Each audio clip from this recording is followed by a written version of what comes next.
എല്ലാവർക്കും AJD അക്കാദമിയുടെ മറ്റൊരു പുതിയ വീഡിയോയിലേക്ക് സ്വാഗതം. ഇന്ന് സംസ്ഥാന ഉന്നത വിദ്യാഭ്യാസ കൗൺസിൽ നൽകുന്ന സ്കോളർഷിപ്പിനെ കുറിച്ചുള്ള വിശദ വിവരങ്ങളാണ് ഉൾപ്പെടുത്തിയിരിക്കുന്നത്. സംസ്ഥാന ഉന്നത വിദ്യാഭ്യാസ കൗൺസിൽ ബിരുദ PG പഠനത്തിന് നൽകുന്ന സ്കോളർഷിപ്പിന് ഫെബ്രുവരി 28 വരെ അപേക്ഷിക്കാം. Science, social science, humanities, business studies വിഷയങ്ങളിൽ കേരളത്തിലെ സർക്കാർ എയ്ഡഡ് ആർട്സ് ആൻഡ് സയൻസ് കോളേജുകളിൽ നിലവിൽ 1-ാം വർഷം പഠിക്കുന്ന വിദ്യാർത്ഥികൾക്ക് അപേക്ഷിക്കാം. IHRD അപ്ലൈഡ് സയൻസ് കോളേജിൽ 1-ാം വർഷം പഠിക്കുന്നവരും അപേക്ഷിക്കാൻ അർഹരാണ്. 12ാം ക്ലാസ്സിലെ മാർക്കിൻ്റെ അടിസ്ഥാനത്തിലാണ് തിരഞ്ഞെടുപ്പ്. ഒരിക്കൽ തിരഞ്ഞെടുക്കപ്പെട്ടാൽ ബിരുദ പഠനകാലത്ത് എല്ലാ വർഷവും PG കാലയളവിലും സ്കോളർഷിപ്പ് ലഭിക്കും. ഓരോ വർഷവും പുതുക്കാനുള്ള അപേക്ഷ കൊടുക്കണം. അക്കാദമിക് മികവ് വിലയിരുത്തിയാണ് പുതുക്കുക. PG 1-ാം വർഷ വിദ്യാർത്ഥികൾക്ക് പുതുതായി അപേക്ഷിക്കാൻ സാധിക്കില്ല. അതായത് 1-ാം വർഷ ഡിഗ്രിക്ക് പഠിക്കുന്നവർക്ക് മാത്രമാണ് പുതുതായിട്ട് അപേക്ഷിക്കാൻ സാധിക്കുക. ഇനി എങ്ങനെയാണ് അപേക്ഷിക്കേണ്ടത് നോക്കാം.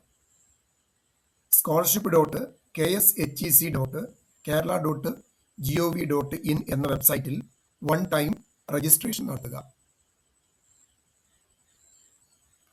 സ്റ്റുഡൻറ് ലോഗിൻ വഴി മറ്റ് ആവശ്യമായ വിവരങ്ങളും പൂരിപ്പിച്ച് സബ്മിറ്റ് ചെയ്യുക. സബ്മിറ്റ്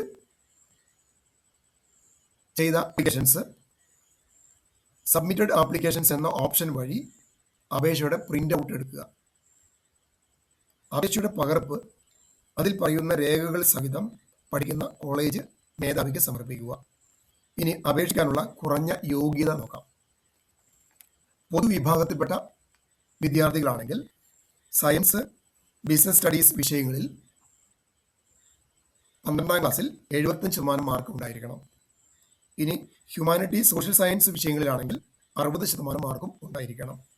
OBC DPL വിഭാഗത്തിന് സയൻസിന് 60% മാർക്കും ഹ്യൂമാനിറ്റീസ്, സോഷ്യൽ സയൻസ് വിഷയങ്ങളിൽ 55% മാർക്കും ബിസിനസ് സ്റ്റഡീസിന് 65% മാർക്കും ഉണ്ടായിരിക്കണം. ഇനി പട്ടികവർഗമാണെങ്കിൽ എല്ലാ വിഷയങ്ങൾക്കും പാസ്സായാൽ മാത്രം മതി. പട്ടികജാതിയാണെങ്കിൽ സയൻസ്, ഹ്യൂമാനിറ്റീസ്, സോഷ്യൽ സയൻസ് വിഷയങ്ങൾക്ക് 55% മാർക്കും സ്റ്റഡീസിന് 60% മാർക്കും ഉണ്ടായിരിക്കണം. ഇനി ഭിന്നശേഷി വിഭാഗമാണെങ്കിൽ എല്ലാ വിഷയങ്ങൾക്കും 45% മാർക്ക് ഉണ്ടായിരിക്കണം. ഇനി ലഭിക്കുന്ന തുക നോക്കാം. 1-ാം വർഷം 12,000 രൂപയും 2-ാം വർഷം 18,000 രൂപയും 3-ാം വർഷം 24,000 രൂപയും ലഭിക്കും. 4-ാം വർഷം ഉണ്ടെങ്കിൽ 4 വർഷം കോഴ്സാണ് ചെയ്യുന്നതെങ്കിൽ 4-ാം വർഷം 40,000 രൂപയും ലഭിക്കും. ഇനി തുടർന്ന് PG പഠനത്തിന് 1-ാം വർഷം 40,000 രൂപയും 2-ാം വർഷം 6 രൂപയും ലഭിക്കുന്നതാണ്. ഇനി ആർക്കൊക്കെയാണ് ഇതിന് അപേക്ഷിക്കാൻ പറ്റാത്തതെന്ന് നോക്കാം. പ്രൊഫഷണൽ കോഴ്സിൽ പഠിക്കുന്ന വിദ്യാർത്ഥികൾക്കും സ്വകാര്യ ആർട്സ് ആൻഡ് സയൻസ് കോളേജുകൾ, എയ്ഡഡ് കോളേജുകളിലെ സെൽഫ് ഫിനാൻസിങ് കോഴ്സുകളിലും പഠിക്കുന്നവർക്ക് അപേക്ഷിക്കാൻ സാധിക്കില്ല. ഈ സ്കോളർഷിപ്പിനെ കുറിച്ചുള്ള വിശദമായ മറ്റൊരു വീഡിയോ ഞാൻ എൻ്റെ ചാനലിൽ മുമ്പ് ചെയ്തിട്ടുണ്ട്. ആവശ്യമെങ്കിൽ നിങ്ങൾക്ക് ആ വീഡിയോ കാണാവുന്നതാണ്. അതിൻ്റെ ലിങ്കും ഞാൻ ഈ വീഡിയോയുടെ ഡിസ്ക്രിപ്ഷൻ ബോക്സിൽ നൽകും.